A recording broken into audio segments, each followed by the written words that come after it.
Ce moment avec l'actrice qui joue le rôle de Daro, avec l'acteur qui joue le père de Uminbai, ou même avec Uminbai, franchement c'était magnifique. On dirait que l'épisode même c'était pour eux, tellement que l'épisode était rempli d'émotions. Honnêtement, je m'attendais pas à ce que Uminbai perde son enfant. Je pensais qu'elle allait limite accoucher et qu'elle allait donner son enfant à Aminbai, ou alors que Paco allait assumer. Mais effectivement, comme l'a dit Umi, c'est elle qui demeure la grande perdante dans l'histoire. Parce que là, je pense que ça enlève un sacré poids à Paco. Je peux comprendre que beaucoup de personnes n'aient pas de la peine pour Uminbai. Parce que malheureusement, on ne peut pas oublier son comportement dans la saison 1. Son comportement hypocrite envers Juma, en plus envers Dinaba, et particulièrement envers Chacha. Franchement, dans ses amitiés, Uminbai, elle a épargné personne. C'est vrai que maintenant, le fait qu'elle dise que oui, non, j'ai plus d'amis, ils m'ont laissé tomber, ils m'ont tourné le dos, mais je trouve ça assez étonnant. Sachant que c'est elle qui a commencé toutes ces guerres-là. J'espère qu'après cette histoire, elle va vraiment se remettre en question. Se mettre tout le monde à dos à cause d'un homme, piquer le copain de quelqu'un, c'est hyper égoïste. Et franchement, Dieu n'oublie pas. En tout cas, tout ce qu'elle a eu à faire, ça la rattrape. Et surtout le fait qu'elle se donnait un homme juste par amour, alors qu'elle savait que ça allait à l'encontre de ses principes.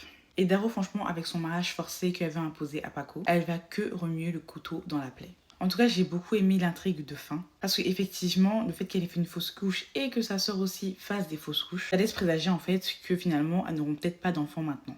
Et donc, c'est important de se pencher sur ce cas.